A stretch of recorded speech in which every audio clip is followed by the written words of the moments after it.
Ainda quer continuar com Deus? You still want to stay with God? Então me faça um favor. So do me a Se favor. você for continuar com Deus, If you're going to stay with God, as coisas invisíveis de Deus the invisible tem que things ser muito mais real para need to be você much more real to do que you as coisas naturais. than the natural things.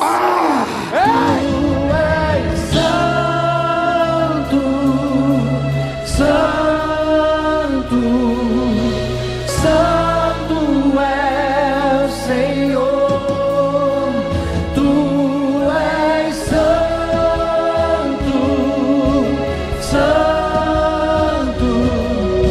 Santo é o Senhor, Tu és Santo, Santo,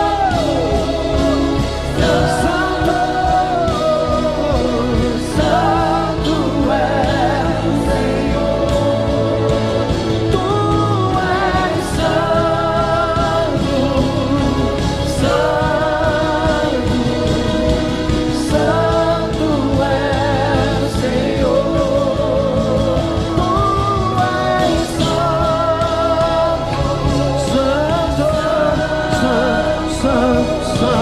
Santo, Santo é o Senhor, Tu és Diga! Santo é o Senhor. Joshua, fall Jericho. Jericho Falls. Jericho Falls. Jericho Falls. Jericho Falls. Jericho Falls. Jericho Falls. Jericho Falls. Jericho Falls. Jericho Falls. It falls. It falls. It falls. It falls. It falls. It falls. It falls. It falls. E a cidade vem ao chão. And the city goes down. Do carpinteiro batendo a porta, do carpinteiro batendo a porta. Até você mover a cidade. Until you move that whole city. Eu sou do carpinteiro batendo a porta, do carpinteiro batendo a porta. E este é o som, do lado de dentro eu abro a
Pais queridos, Deus abençoe a sua vida, Deus abençoe a sua casa, Deus abençoe a sua família, em nome de Jesus. Muito boa noite, paz seja convosco, que Deus abençoe aí onde você está, nesta conexão sobrenatural.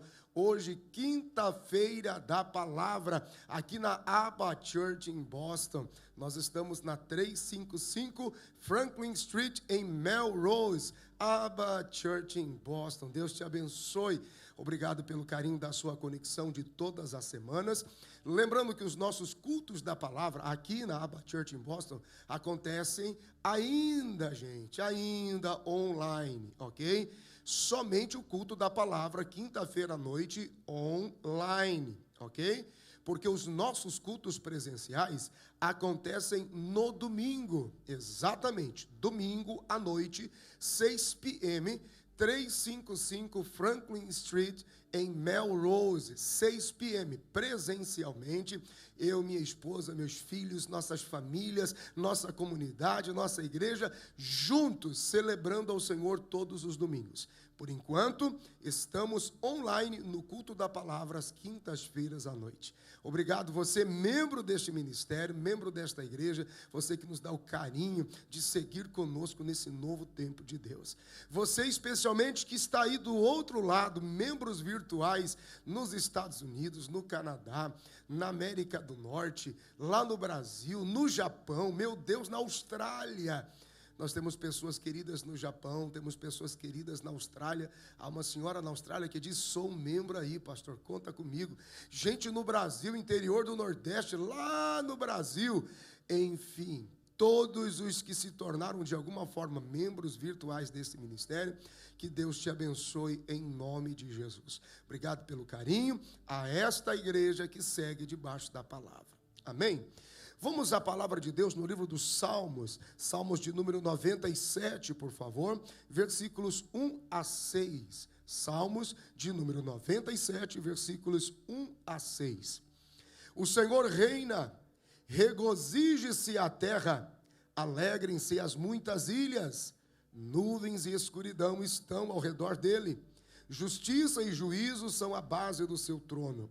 Um fogo vai adiante dele e abrasa os seus inimigos em redor. Os seus relâmpagos iluminam o mundo, a terra viu e tremeu. Os montes derretem como cera na presença do Senhor de toda a terra. Os céus anunciam a sua justiça e todos os povos veem a sua glória.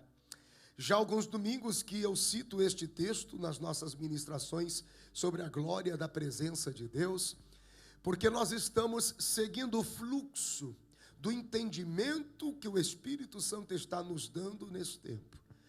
São escolhas, são opções. Muitos querem se deter no foco da pandemia, da dor, do pânico, do desespero, sendo que absolutamente tudo está no controle de Deus. E todas as coisas competem a Ele, estabelecidas pelo seu próprio poder para cada tempo. Cabe a nós, como igreja, confiar e descansar no Senhor das nossas vidas. E este texto é um texto poderoso, porque a presença de Deus é aquela que atrai os seus mistérios. E é onde nós encontramos o seu favor sobrenatural em prol de todos nós. Por isso eu tenho sustentado em todos esses dias. A nossa relação com Deus se baseia na confiança, porque Deus é assim. Quem conhece, confia. Então levanta a sua cabeça, descansa o seu coração, porque o nosso Deus é um Deus de preservação. Ele é um Deus provedor, é um Deus que nos guarda, é um Deus que cuida do seu povo. Ele manterá em paz a mente e o coração daqueles que confiam nele. O teu Deus é um Deus de preservação. Venha o que vier, aconteça o que acontecer, Deus, de uma forma sobrenatural, vai nos dar o escape. E o nome dele será glorificado. Debaixo desta palavra, cheios de esperança e convicção de que é Deus quem cuida de nós, é que eu te convido agora para dizimarmos e ofertarmos na casa do Senhor. Aí onde você está, na parte de baixo do vídeo, você provavelmente está tendo acesso a um número de telefone. Esse número de telefone é que você vai enviar um texto de mensagem com a palavra give. E então você vai poder fazer a sua contribuição online. Temos aqui também o nosso código de barras. Você pode aproximar a tela do seu celular no QR Code aqui do seu monitor e vai abrir um link de contribuição que você pode fazer por cartão de débito ou crédito. E assim você completa o seu culto, não deixa de participar, inclusive financeiramente. Nós estamos com 11 projetos missionários alavancados e ativos para a glória de Deus, porque você, quando assinala com a sua contribuição, isto é a vontade de Deus nos movendo para mais longe, para mais frentes missionárias. Eu vou te dar alguns instantes, por favor, faça agora a sua oferta de missões, a sua oferta e a sua contribuição para o culto que você está oferecendo ao Senhor nesta noite. Vou te dar um instante, eu aguardo você, vamos contribuir.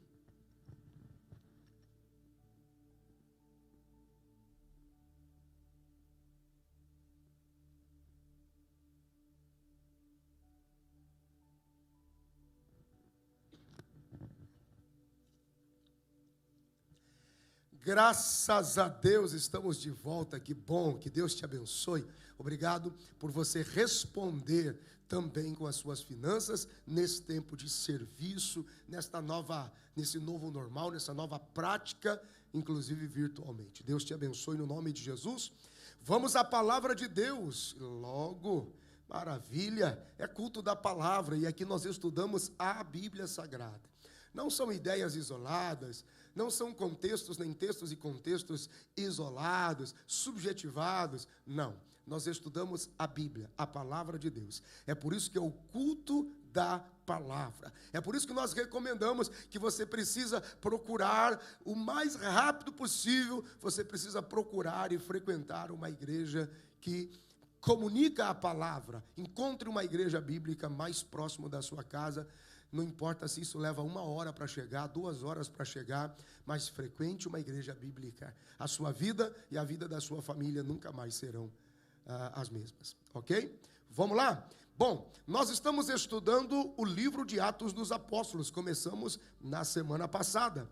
Na semana passada nós estudamos do capítulo 1 e do versículo 1 ao 11. Hoje nós vamos terminar Atos dos Apóstolos, capítulo 1, e vamos estudar do versículo 12 ao versículo 26, ok? Vamos concluir? Vamos juntos? Abra sua Bíblia comigo, por favor. Se você estiver em casa, eu convido você para que você participe com tudo que você tem aí. Pegue a Bíblia, pegue caneta, pegue papel. Você que está diante do iPad, do celular, da televisão, não fique deitado, não fique esparramado pela casa, não. Se assente, pegue aí se assente no sofá, na cadeira, junto da mesa.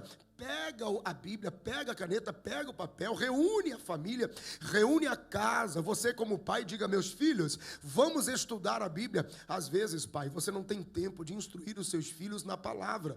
E eu estou aqui com a ferramenta que Deus me deu, dentro da sua casa, comunicando o amor de Deus pela palavra, te ajudando no discipulado da sua esposa, dos seus filhos. Enfim, faça isso pela sua casa agora. Convide a sua esposa, chame os seus filhos. Vamos estudar a Bíblia. 1 hora, passa muito rápido, você vai ver. Tá bom? Vamos lá? Atos dos Apóstolos, capítulo de número 1, versículo 12, ok? Nós terminamos de 1 a 11 semana passada. Vamos no 12 agora. Atos dos Apóstolos, capítulo 1, versículo 12 a 26. Então voltaram para Jerusalém, do monte chamado das Oliveiras, o qual está perto de Jerusalém, à distância do caminho de um sábado. E entrando, subiram ao cenáculo onde habitavam, ou onde se hospedavam, Pedro e Tiago, João e André, Felipe e Tomé, Bartolomeu e Mateus, Tiago, filho de Alfeu, Simão o Zelote e Judas, irmão de Tiago. Todos estes perseveravam unanimemente em oração e súplicas com as mulheres e Maria, mãe de Jesus, e com os seus irmãos.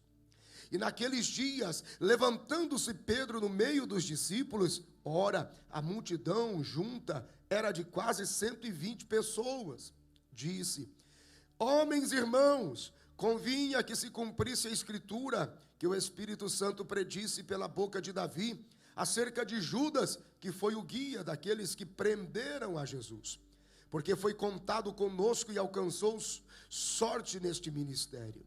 Ora, este adquiriu um campo com galardão da iniquidade e, precipitando-se, rebentou pelo meio e todas as suas entranhas se derramaram. E foi notório a todos os que habitam em Jerusalém, de maneira que na sua própria língua esse campo se chama Aceldama, isto é, campo de sangue. Porque no livro dos Salmos está escrito: fique deserta a sua habitação, e não haja quem nela habite, e tome outro seu bispado. É necessário, pois, que dos homens que conviveram conosco todo o tempo em que o Senhor Jesus entrou e saiu dentre nós, começando desde o batismo de João até ao dia em que de entre nós foi recebido em cima, um deles se faça conosco testemunha da sua ressurreição. E apresentaram dois, José, chamado Barsabás, que tinha por sobrenome o Justo, e Matias. E orando, disseram: Tu, Senhor, conhecedor dos corações, de todos os corações, mostra qual destes dois tem escolhido, para que tome parte neste ministério e apostolado de que Judas se desviou para ir para o seu próprio caminho.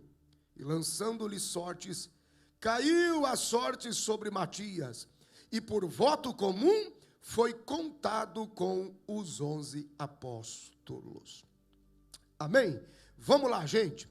Bom, nós iniciamos na semana passada o capítulo 1 de Atos dos Apóstolos, estudamos do versículo 1 até o versículo 12. Vamos continuar agora pelo verso 12, ok?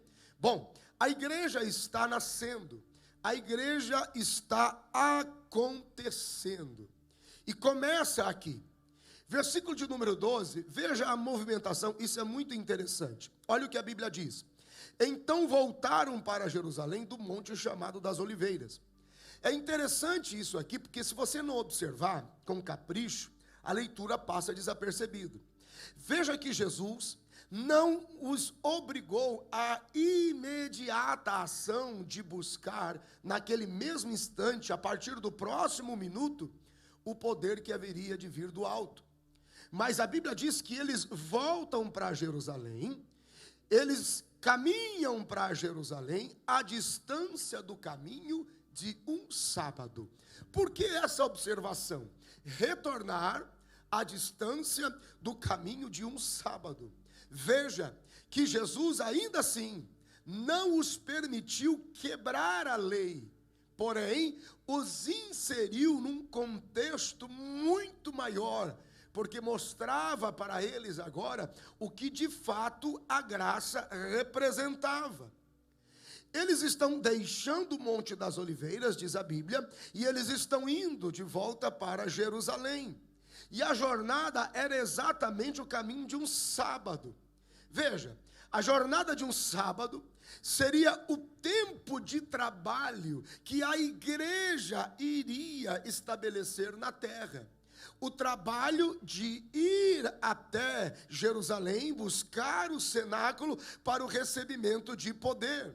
E isso é sobrenatural, porque tudo tem um propósito. A jornada de um sábado representa a liberdade da graça. É o ano aceitável, é o tempo, é o momento aceitável. É a preparação do trabalho do Espírito Santo de Deus. Por quê? Porque o sábado, queridos, é um tipo da graça de Deus. Sábado não é só privilégios para grandes generais. Sábado é quando tudo está nivelado. O animal, o escravo, aquele que trabalha em serviço, ele está livre. Os servos, servas, jumentos, os animais estão livres. E agora eles, nessa liberdade, nessa igualdade, bendito seja o nome do Senhor, eles tinham o direito de desfrutar da implantação, da dinâmica e da busca pela presença do Espírito Santo de Deus. Eles deveriam ir a caminho do recebimento de poder. Bendito seja o nome do Senhor. Então veja que Jesus está dizendo, essa distância que vocês vão percorrer até Jerusalém, vocês a fazem estabelecendo a minha igreja, porque já inicia aqui as obras do meu evangelho, do meu ministério, no caminho para a busca da minha presença. A graça de Deus estava ali sendo estabelecida, era a graça de Deus, o ano aceitável de Deus, já era o trabalho do Espírito Santo. Bendito seja o nome do Senhor, aleluia. O sábado foi liberado para quem tem direito de descanso, para quem tem direito de paz, para quem tem direito de igualdade. É isto que a graça de Deus estabeleceu: paz, descanso, igualdade. Bendito seja o nome do Senhor. Vamos continuar. Havia uma ordem de Jesus para que eles permanecessem então em Jerusalém, juntos em oração, até que do alto fossem revestidos de poder. Infelizmente, uma crise se instaura, porque Pedro negligencia e despreza essa ordem. Infelizmente, Pedro, ele agora está se comprometendo com os judaizantes do local, e aquilo que para a igreja foi testemunho novo, de uma nova vida, de um novo acordo, de tudo em comum, de estarem juntos, comum em todas as coisas, passando por tribulações e afrontas juntos em vitória, crendo juntos, acreditando juntos, pregando a palavra de Deus em comum, aquilo que deveria ser o comum, a unidade deles, começa a ser comprometido, porque a aliança que a igreja no comando de Pedro vai assumindo com os judaizantes, vai comprometendo a liberdade da graça que Jesus havia estabelecido e pela qual Jesus morreu, pelo qual os irmãos lutaram tanto. E aqui, a partir do versículo de número 13, eu quero que você olhe comigo aqui, por favor. A igreja vai se tornando uma igreja preconceituosa em relação ao seu futuro e aos novos apóstolos e líderes que seriam estabelecidos por Deus, e não pela política denominacional judaizante, segundo a política ministerial de Pedro. Pastor, mas isso é muito forte, o senhor está entendendo o que o senhor está dizendo? Estou entendendo, e não sou eu que estou dizendo, é a Bíblia que está mostrando. Você que gosta de estudar a Bíblia, vem comigo, olha isso aqui. Versículo de número 13, olha o que a Bíblia diz. E entrando, subiram ao cenáculo, onde estavam hospedados. Perceba que eles estão hospedados de 2 em 2.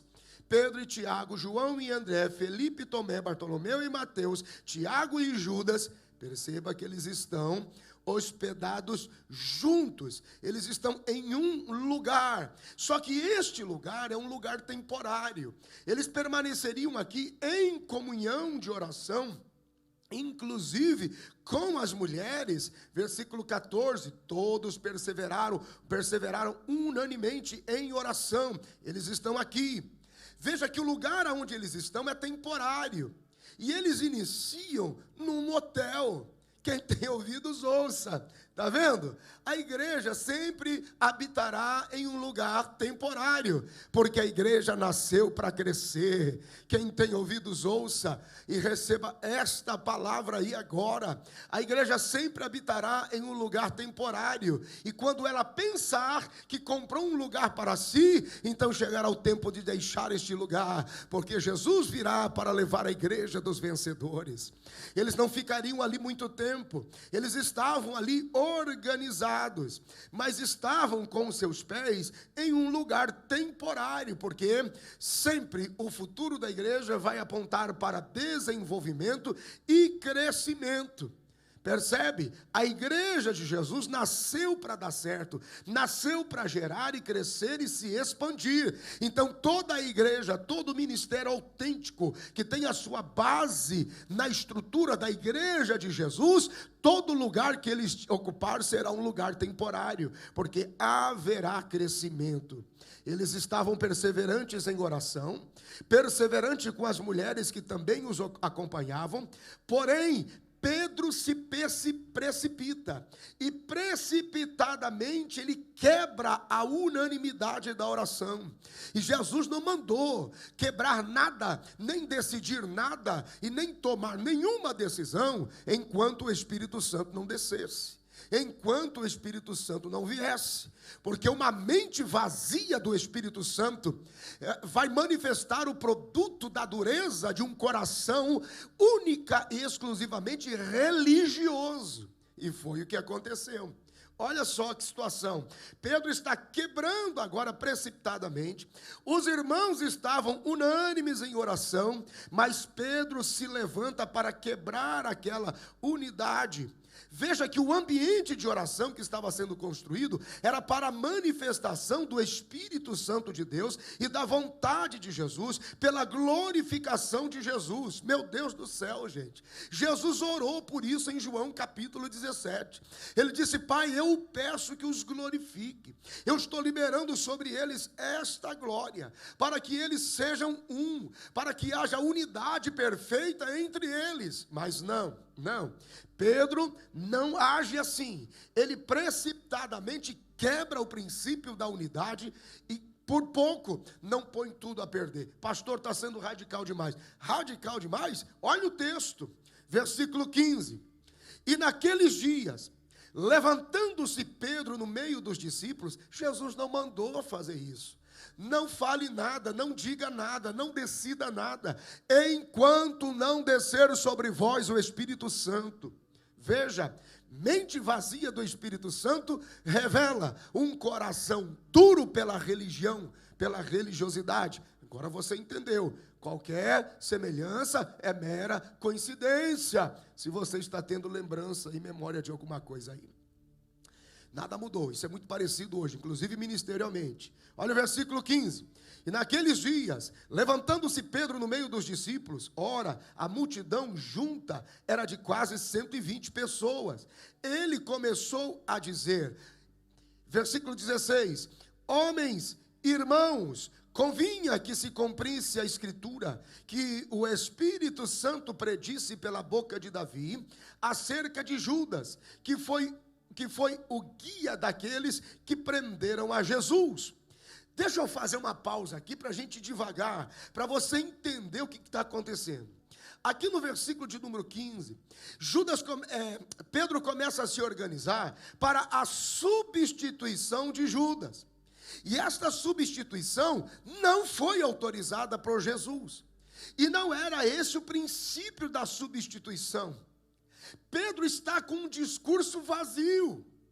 Pedro está com um discurso seco. E ele está usando a Bíblia, ele está evocando o que o Espírito Santo predisse pela boca de Davi. Ele está evocando o Salmo de número 109.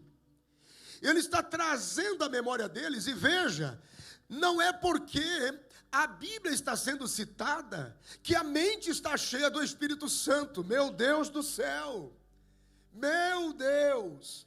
Não é porque a Bíblia está sendo citada que a mente está cheia do Espírito Santo. A Bíblia pode estar sendo citada do altar por um coração duro, religioso, tomando partido político segundo a sua carne e não segundo o Espírito Santo. Porque se o Espírito Santo tivesse a liberdade de falar, jamais teria se escolhido Matias, porque a gente vai ver lá na frente, na escolha do apostolado de Paulo, que a sucessão apostólica jamais foi Matias, e sim Paulo para os gentios. É muito simples. Olha isso. Ele quer chamar a atenção, ele vai instituindo a primeira convenção bíblica. É ele quem levanta e diz assim: vamos estabelecer a nossa primeira convenção e eu determinarei o crivo da apresentação apostólica de cada candidato e sucessivamente ou consequentemente dos líderes do futuro para esta igreja judaizante. Não, errado, completamente errado. Pedro está aqui sem o poder do Espírito Santo. E sem o poder do Espírito Santo, ele simplesmente quebra a reunião da unidade da oração. Meu Deus do céu. Meu Deus do céu. A aplicação aqui é simples. Toda mente vazia do Espírito Santo que usa a palavra para sustentar ou trazer a imagem de um coração duro pela religiosidade, será inimigo da oração em unidade. Pode perceber que a atitude de oração não é autêntica, não é legítima. Meu Deus, gente, tem alguém aí? Olha isso aqui. Ele interrompe a unidade da oração com uma ideia de ordenação e substituição para Judas. E isso aqui é um mistério, porque a igreja está em franco crescimento, em franco poder de multiplicação. Olha o que o versículo 15 diz na metade do versículo. Ora, a multidão junta era de quase 120 pessoas. E em que isso é relevante? Talvez você não se lembra, mas lá na mesa dos pães que estavam, na mesa quando da apresentação do templo de Salomão, havia ali sobrenaturalmente, junto da mesa, 120 pães. E o que isso é relevante? Quando foi instituído a mesma mesa no ambiente do tabernáculo, só havia 12. Agora, na mesa da apresentação do templo de Salomão, haviam 120. Ora, o poder da multiplicação, isso estava sendo reproduzido de novo aqui, sobrenaturalmente, nos atos do Espírito Santo na igreja. Então, ele está preocupado em levantar. Tem que ter alguém aí para me ouvir. Será que alguém aí desse lado está me ouvindo? Fala alguma coisa, escreve aí, comenta alguma coisa, aí na escola, aí na igreja, aí no Facebook, aí no YouTube, aí na interpretação bíblica, escreve alguma coisa aí embaixo, eu vou falar de novo. Pedro, a igreja está a ponto de explodir. Eu não preciso de um novo substituto para Judas, necessariamente. Eu preciso de mais de 100 líderes em potencial, gente, pelo amor de Deus. Ele está preocupado com um. A igreja está na estrutura de 120 pessoas e em pouco tempo ela vai alcançar 3.000 pessoas. Precisa-se de líderes para cuidar dessa gente. Olha como a mente religiosa, como a mente vazia do Espírito Santo e um coração duro pela religiosidade, faz a pessoa enxergar apenas um palmo diante do seu nariz. Pedro preocupado com um, e o Espírito Santo querendo levantar uma igreja inteira, cheia do Espírito Santo, como apóstolos e profetas de Deus. Quem tem ouvidos, ouça o que o Espírito Santo diz à igreja. Fala alguma coisa aí, pelo amor de Deus. É por isso que aqui na Abba Church a primeira coisa que fizemos é a nossa escola de líderes avançada, o nosso Tadel. Hoje com 68 líderes em treinamento. Não é o privilégio de um, fica gravitando em torno de uma pessoa. Que o Senhor me dê graça de gerar pelo menos 60, 100 de uma vez. É esta a ideia do Espírito Santo, mas Pedro não. Pedro está preocupado com a sua demonstração de autoridade. Pedro não estava com a mente pronta para receber aquilo que Cristo estava dando. E as suas atitudes são atitudes políticas religiosas. Gente, isso é muito forte. Tem alguém aí? Olha, não esqueça de compartilhar essa mensagem. Manda até aí para os teus líderes, para os teus pastores, para ajudá-los a pensar um pouquinho. Versículo de número 16. Homens e irmãos, convinha que se cumprisse a escritura que o Espírito Santo predisse pela boca de Davi acerca de Judas, que foi o guia daqueles que prenderam a Jesus. Veja que aqui já vai se construindo a diferença entre uma mente vazia do Espírito Santo e depois de Atos 2, quando a mente de Pedro está cheia do Espírito Santo, como é o discurso dele para as quase 3.000 pessoas, 3.000 e poucas pessoas que se convertem depois. Olha a diferença, compare Pedro abrindo a boca aqui, com a mente vazia, e depois compare Pedro em Atos dos Apóstolos, nós vamos passar lá capítulo 2, abrindo a boca para pegar cheio do Espírito Santo. Então é completamente diferente, Olha o versículo 17. Porque foi contado conosco e alcançou sorte neste ministério. Deixa eu conectar aqui alguns versículos a mais, para que você entenda aonde eu quero chegar. Olha só, meu Deus. Ai, Jesus, tem alguém aí, gente? Olha em que se baseou o discurso de Pedro com a mente vazia do Espírito Santo. Versículo 17.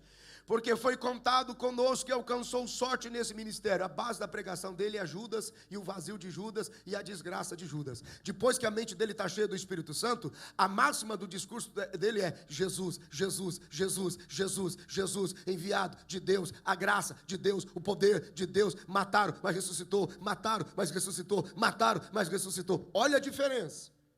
Versículo 18. Ora, este adquiriu um campo com o galardão da iniquidade, e precipitando-se, arrebentou pelo meio, e todas as suas entranhas, isso é muito forte, e todas as suas entranhas foram derramadas, se espalharam pelo chão. Gente, pelo amor de Deus, presta atenção, olha o nível de violência que Pedro alcança. Pedro deveria ser mais grato, Pedro deveria ter mais compaixão nas suas palavras, porque ele chegou muito perto de ter sido o traidor de Jesus. Ele chegou muito perto de ter sido o traidor de Jesus. Se não fosse pela intercessão de Jesus, que orou para que o diabo não cirandasse com ele, Jesus interviu por ele. O diabo veio a Jesus e pediu a Pedro. E Pedro interviu, orou e alertou Pedro. O diabo está me pedindo para cirandar com você, mas eu orei por você. Eu intercedi por você. Veja que a mente dele está tão vazia do modelo de Cristo, porque sem o Espírito Santo na mente é impossível expressar o modelo de Cristo, que bastou a primeira oportunidade para discursar em nome de Jesus. Ele denuncia e expõe com detalhes a dor moral das entranhas de um companheiro seu. Ah, pelo amor de Deus, alguém tem que ouvir isso. Alguém fala alguma coisa aí? Aqui, Pedro, prega, Pedro, traz uma mensagem, fala-nos sobre o que você aprendeu de Jesus, fala-nos sobre o que você viu em Jesus. Tá, deixa eu pregar. Aquele Judas, traidor, maldito, é isso mesmo, se enforcou, e olha lá, está enforcado, e com as entranhas jogadas pelo chão, foi despedaçado pelo meio. Com que prazer Pedro faz isso? Ele deveria estar com um discurso mais misericordioso, mais comedido. Judas já havia pago o seu preço, já estava morto por causa do seu remorso, e não por causa de um arrependimento genuíno. Já era muita dor, já era muita vergonha. Custava a Pedro trazer a memória de que pior poderia ter sido com Pedro. Escute isso, gente, escute isso. Cuidado, se você está frequentando cultos em uma igreja em que o discurso do altar é um discurso de ódio, em que o discurso do altar é um discurso condenatório, que expõe as pessoas, mesmo depois de terem sido alvo das suas fraquezas ministeriais, humanas, familiares. Cuidado, você líder que participa de mesas, de ministérios aí, de reuniões ministeriais, de reuniões convencionais, aonde o prazer de quem discursa é o prazer de denunciar, é o prazer de apontar, é o prazer de dar detalhes. Eu vi as suas entranhas jogadas pelo chão, as suas tripas, o seu bucho, o seu corpo dilacerado. Que prazer há nisso? Que prazer há nisso? Olha até onde é capaz de ir um homem, e eu estou falando do Pedrão, eu estou falando do super apóstolo Pedro, que andou sobre as águas. Estou falando de Pedro, que jogou a rede do lado direito e puxou e viu a cheia. Estou falando de Pedro, que teve a segunda chance, que ouviu de Jesus: apacenta minhas ovelhas, apacenta os meus cordeiros. Jesus falou cordeiro uma vez, ovelhas duas vezes. Ele está dizendo que você tem que aprender a lidar com liderança, você tem que aprender a pastorear cordeiros e ovelhas. Pedro, com a mente vazia do Espírito Santo, sem uma mente espiritual, vai prevalecer o coração da religião, o coração violento, o coração truculento, o coração que não ama, o coração que não respeita, que não usa de misericórdia. Na primeira oportunidade, abre a boca, Pedro, fala alguma coisa que presta. Falo, entranhas de Judas. Por quê? Com que prazer? Com que satisfação?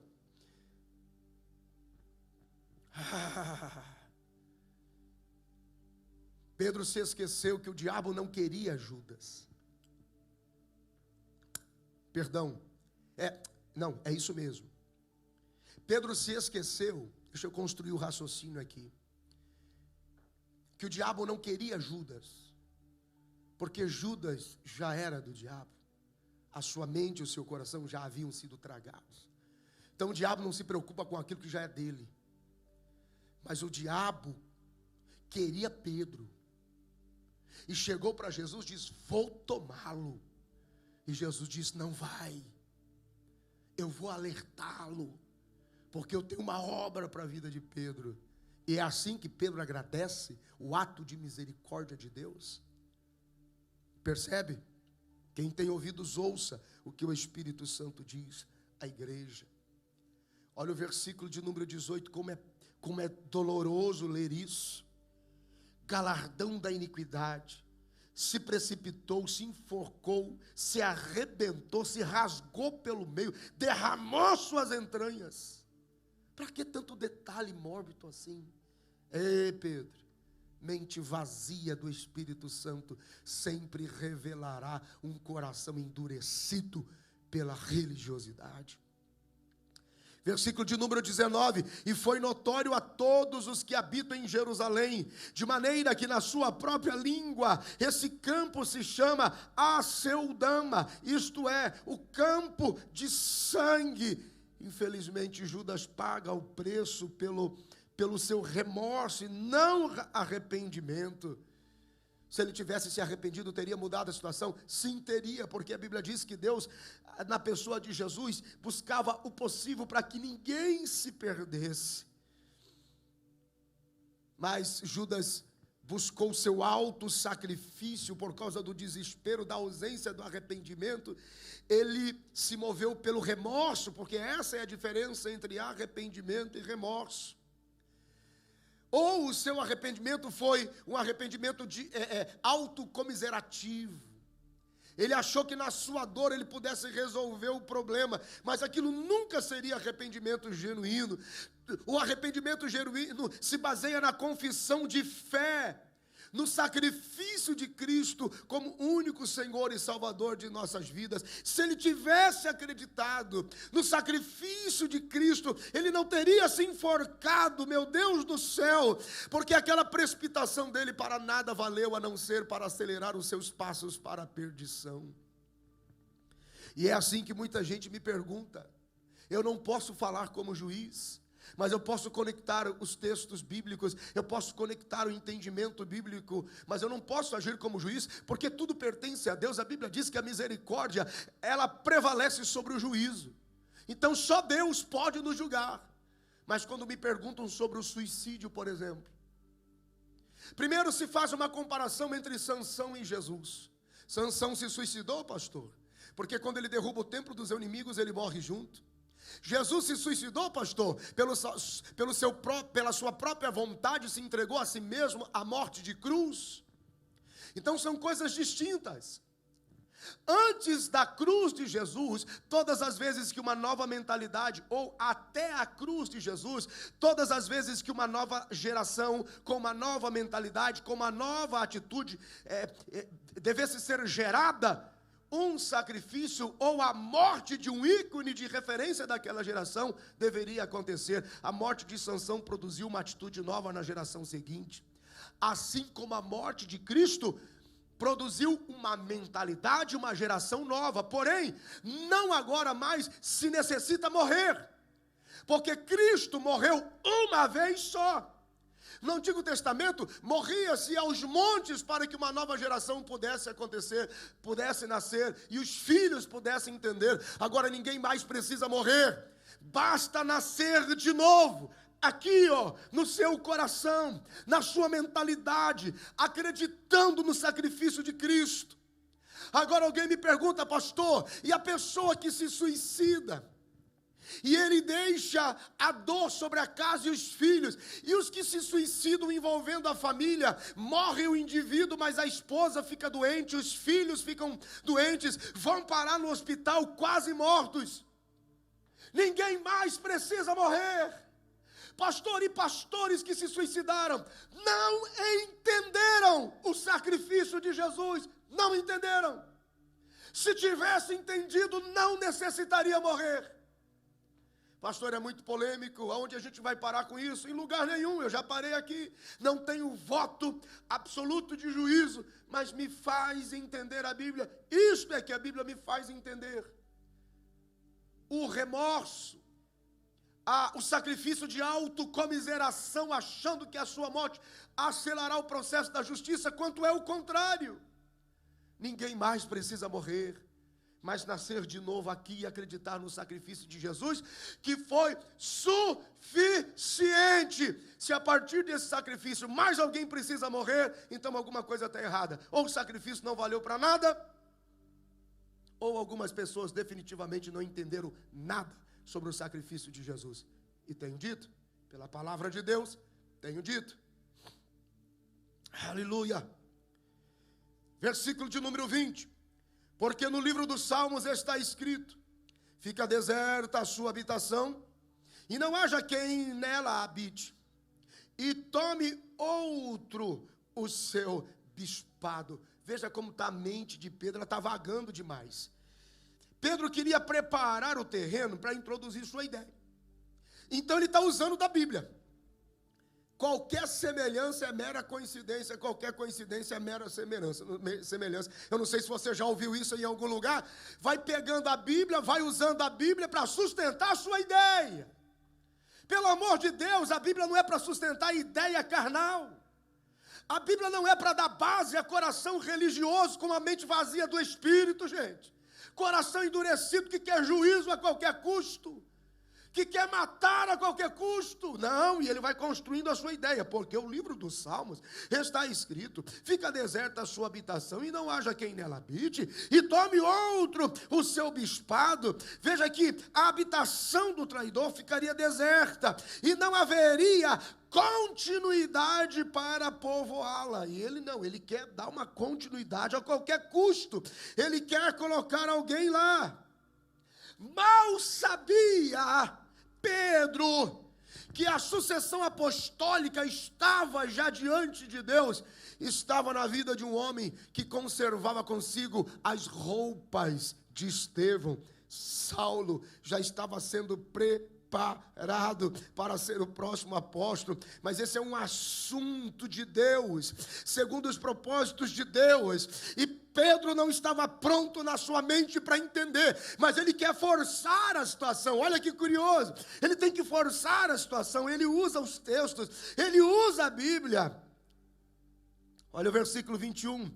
É necessário, pois, que dos homens que conviveram conosco todo o tempo em que o Senhor Jesus entrou e saiu dentre nós, e Pedro vai estabelecendo os pontos relevantes do crivo. Quem é que pode ser substituto? Veja que ele exclui Paulo radicalmente. Primeira carta de Paulo aos Coríntios, no capítulo 15, Paulo, quando ele diz: eu não sou digno de ser chamado de apóstolo, porque persegui a igreja, porque uma coisa é humildade, outra coisa é mediocridade.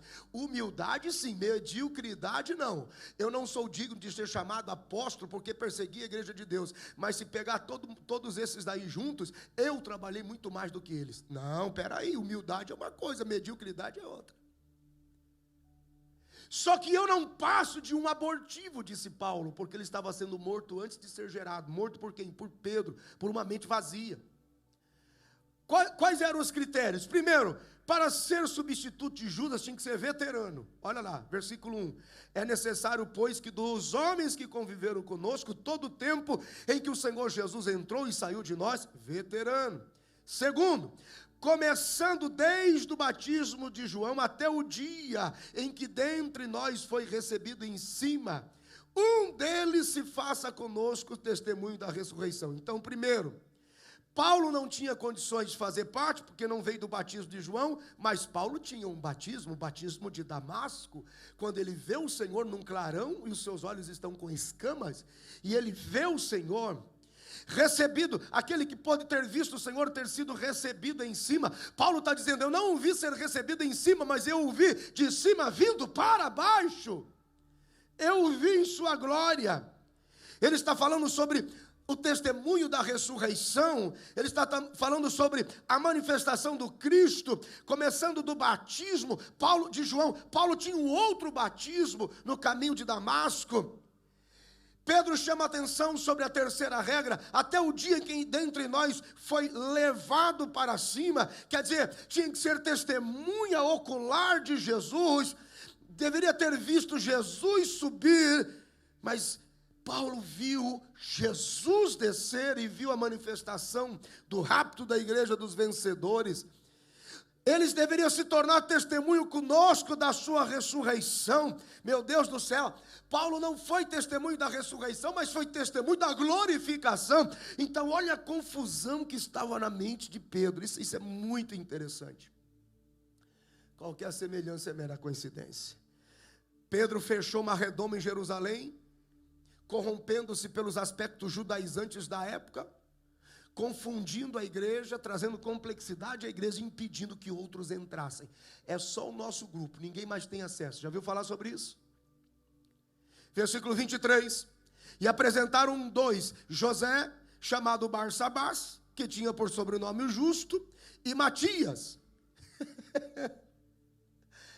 Gente, se existe uma coisa que o Espírito Santo não abre mão, entre muitas coisas até hoje, ele é quem escolhe e chama os apóstolos de Deus, gente. Olha quem está escolhendo. É diferente da igreja de Antioquia em Atos 13. E orando e jejuando, disse a eles o Espírito Santo: separai para mim a Saulo e a Barnabé para a obra de missões. Percebe? Não, é eles. Eles, Pedro e a sua turma, quem indica? Não vamos chamar o José Barsabás e vamos chamar Matias. Não adianta, mas eles querem provocar o sagrado. Olha o versículo 24. E orando, porque eles querem provocar a Deus. Deus tem que nos responder.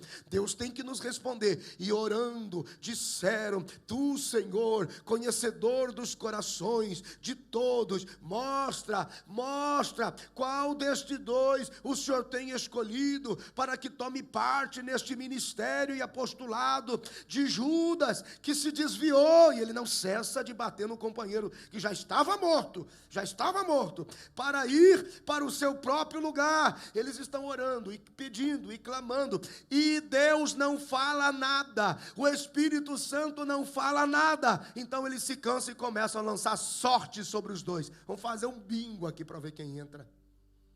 Ah, tem alguém aí? Pelo amor de Deus, fala alguma coisa. Por que eles não conseguem ouvir a voz de Deus? Porque a mente está vazia. E se Deus começasse a falar para eles sem a mente espiritual, eles não iriam entender. Deus diria: eu já tenho um preparado, que os perseguirá por um tempo, que os matará, que os aprisionará, que será digno de revolta, revolução e dor. Mas desde o ventre da sua mãe, eu já o ordenei apóstolo para os gentios. E não esses rapazes aí, eu já tenho escolhido, eu já tenho ordenado. Meu Deus do céu, tem alguém aí, gente? Oh, Senhor, mostra para nós. E Deus não fala nada. Então vamos seguir, vamos lançar sorte, vamos fazer um bingo. Vamos fazer um bingo aqui para ver quem é que vai ficar no lugar do nosso irmão Judas, porque é muito importante. E os 120 esperando o fogo descer do céu, os 120 tendo que esperar a oração, tendo que esperar a continuação da vigília, porque Pedro estava muito ocupado tentando achar um substituto para Judas. E a Bíblia diz no versículo 26, e lançando-lhe sorte caiu sobre Matias. E por voto comum foi contado com os 12 apóstolos. Aí eu pergunto para vocês, gente, olha que coisa. Quem aí ouviu falar de alguma coisa de Matias até hoje? Não se ouve nada de Matias. Agora, quem ouve falar do apóstolo Paulo, separado pelo Espírito Santo, até hoje falamos nele. Depois de Jesus, o maior de todos os pregadores que se ouviu nessa terra, o apóstolo Paulo, cheio do Espírito Santo. Aleluia. Era ele que estava na sequência. A Bíblia diz em Atos dos Apóstolos 13, ou Atos dos Apóstolos capítulo 13, perdão, a partir do versículo 1 ao 5, a igreja de Antioquia, ali estava, cheio do Espírito Santo. Infelizmente se registra aqui o líder Matias, o obreiro Matias, que é o obreiro da sorte, que só aparece no dia da ordenação, e depois você não consegue contar um feito, nada que pudesse ser relevante no seu ministério, porque era um líder segundo uma mente vazia, de um coração religioso e endurecido. Que Deus nos livre disto. Não será assim entre nós. Por isso temos o Tadel, o treinamento avançado de líderes, para gerar líderes na oração, segundo a sensibilidade do Espírito Santo, e é Ele quem vai fazer. E aquele que tem a habilidade da ferramenta do dom será reconhecido, sim, mas aquele que simplesmente aparece por cargo e salário, porque é gente boa, porque está na igreja há 30 anos, porque sempre foi um bom porteiro, se não tiver ministério, se o Espírito Santo não dizer, é esse, ninguém irá a lugar nenhum. Se o que você ouve esta noite não te assusta, glorifica o Senhor, porque o Senhor está guardando a sua vida. Não aconteceu ainda, porque vai vir o tempo, vai chegar o tempo, o Espírito Santo dará o testemunho. Receba esta palavra, é culto da palavra aqui na Abba Church Boston. Nós estamos aqui na 355 Franklin Street em Melrose. Nós estamos aqui nos Estados Unidos trabalhando com seriedade na palavra, porque um tempo, esta é a palavra de Deus liberada sobre nós. Chegou o tempo de retornar a palavra de Deus. É isto. Qual é a diferença, pastor? É a graça na palavra de Deus. Muitos são chamados, mas poucos são escolhidos. Quero orar por você. Fecha os teus olhos aí onde você está. Pai, no nome de Jesus eu te dou graças, porque concluímos assim o capítulo 1 de Atos dos Apóstolos, e seguiremos com a tua igreja por todos os outros capítulos e versículos, e queremos, Senhor, essa atmosfera de glória, de presença, de ação, de unção de Deus. Queremos essa presença sobrenatural em todas as nossas reuniões. Visita, meu Deus, a casa dos teus filhos agora, no carro, no caminhão, no celular, Senhor, no tablet, agora onde eles estiverem, na TV da casa, na sala, na cozinha, Senhor, que o poder revelado desta palavra os alcance agora e sejam cheios de Deus, cheios da revelação de Deus. Pai, prepara-nos para sermos chamados e gerados segundo o seu Espírito Santo. Por isso te adoramos, te bendizemos para a glória de Deus, no nome de Jesus. Amém, amém e graças a Deus. Aleluia! Deus abençoe a sua vida, que Deus abençoe a sua casa, que Deus abençoe a sua família, em nome de Jesus. Você assistiu, você me acompanhou no culto da palavra aqui na Abba Church em Boston. Nós estamos na 355 Franklin Street em Melrose, Estados Unidos. Culto da palavra, somente online, todas as quintas-feiras, 7h30 p.m. Por favor, compartilhe essa transmissão com o maior número de pessoas que você puder. E domingo, eu espero você e a sua família às 6 p.m., 6 da tarde. Domingo à noite, presencial. Te vejo lá. Deus te abençoe. Boa continuação de semana. Um abraço. Fique com Deus. Ainda quer continuar com Deus? You still want to stay with God? Então me faça um favor. So do me a favor. Se você for continuar com Deus, If you're going to stay with God, as coisas invisíveis de Deus the invisible things tem que ser muito mais real para need to be você much more real to do que you as coisas naturais. than the natural things. Hey!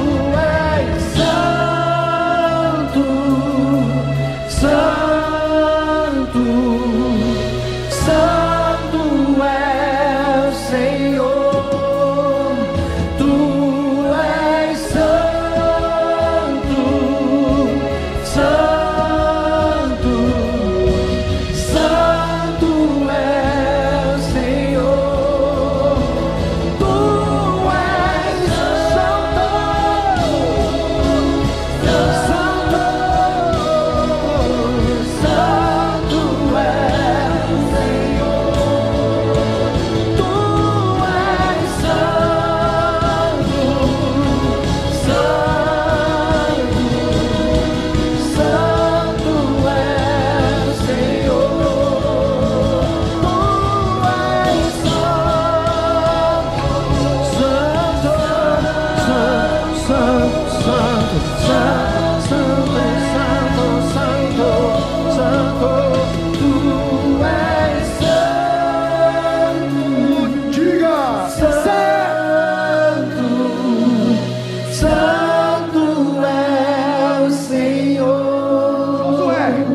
Joshua, fode, Jericho falls, Jericho falls, Jericho falls, Jericho falls, Jericho falls, Jericho falls, Jericho falls, Jericho falls, Jericho falls, it falls, it falls, it falls, it falls, it falls, it falls, it falls, it falls, E a cidade vem ao chão. and the city goes Eu down. estou no carpinteiro batendo a porta.